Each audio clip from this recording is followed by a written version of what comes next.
guys, it's Noah Madison from Mad Hatter Angling for the first time ever, and welcome to my YouTube channel. This is a YouTube channel geared toward beginner and intermediate bass fishing on a lower to medium budget. None of my stuff that I have is super expensive. You can get it for pretty much under $100. I don't have a super crazy bass boat, and I don't do a lot of lake fishing. I have my own John boat, but unfortunately I don't have a huge bass boat where I can go on the lake and be on the lake every day.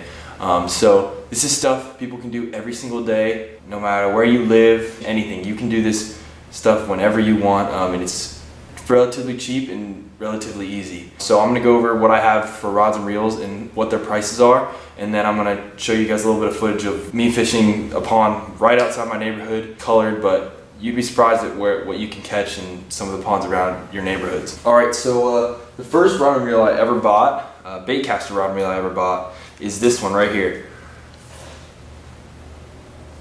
Got it for $90 at Cabela's. It was a package deal.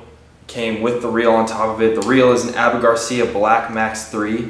It's about $50, I think, if you buy it by yourself. And then the rod is a Cabela's Pro Guide IM6. It's 6'6". It's a medium heavy action. And a bait caster is a little bit more towards the intermediate level. Once you start really getting into bass fishing, you're definitely going to want to fish with a bait caster just because they're more sensitive. You can feel a lot more hits with them, and you can fish a really wide range of things on them. You know, I have a jig tied on right there right now, but you know, I've thrown everything on this. So yeah, like I said, that's a little bit more intermediate, a little bit more beginner for you, is a spinning rod.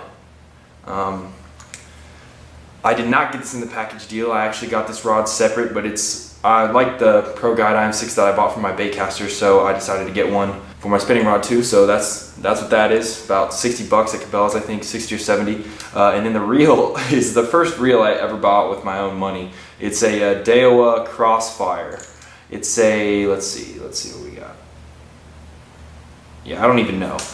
It's a really cheap reel. It's like 25 bucks. I think at any store, but it's actually done me really well. I've been fishing with it for 3 years now.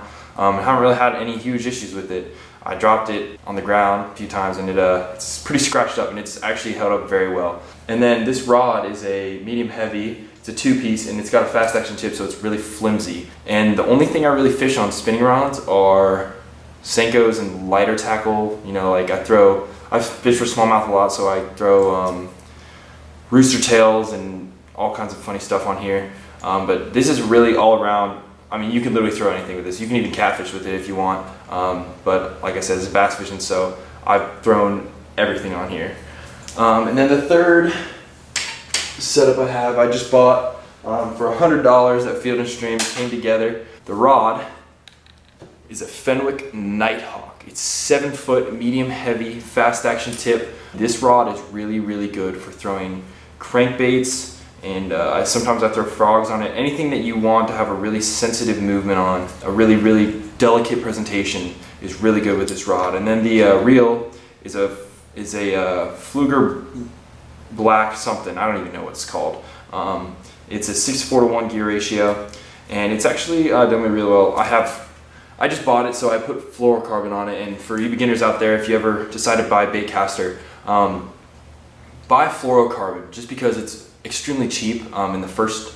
So when you buy fluorocarbon, you can put it on your reel, figure out your reel first, and then I'm probably going to go and get some new line for that probably later in the week. But fluorocarbon is really easy to learn on. On my other bait caster, I have 14-pound Stren monofilament, which is a little bit more sturdy, durable. You know, it's a lot more sensitive, and it works a lot better than fluorocarbon, because fluorocarbon gets really deteriorated really easily.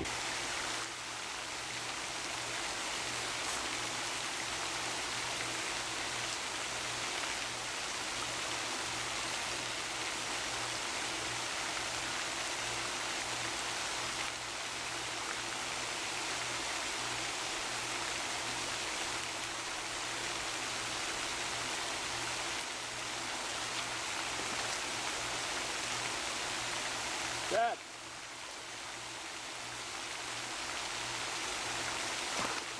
Woohoo.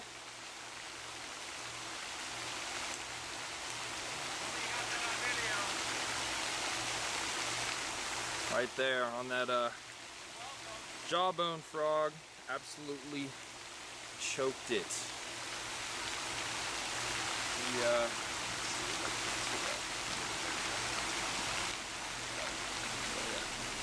On that jawbone right there. Messed it up pretty good. Nice little largie.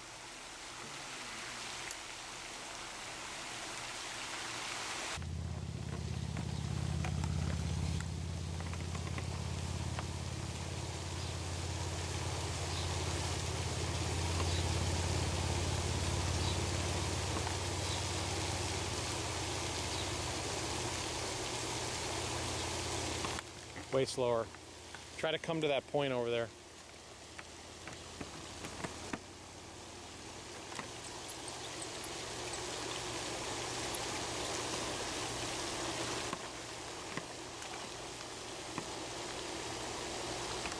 Woo! There we go. That's what I'm talking about. You get it? I think I got it.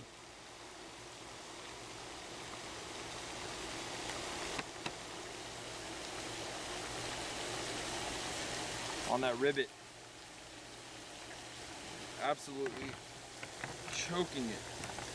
I can't even get this. Yes, I can. Okay. Hold him up. Let's see him. Down on the water. I'm gonna throw him in.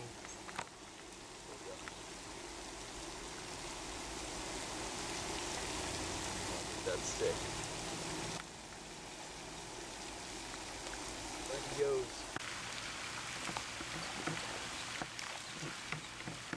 That was sick. I just got that on video, dude. And the sunset looks sweet behind you. Alright guys, so I hope you enjoyed my first video ever. Thank you for watching. You know, if you can, subscribe if you're interested in learning a lot more about bass fishing, getting to that intermediate level so you can start, you know, a lot of people learn through YouTube, and so you can start watching those pro bass videos, bass fishing videos, and you'll learn a lot quicker just because you'll know exactly what they're talking about.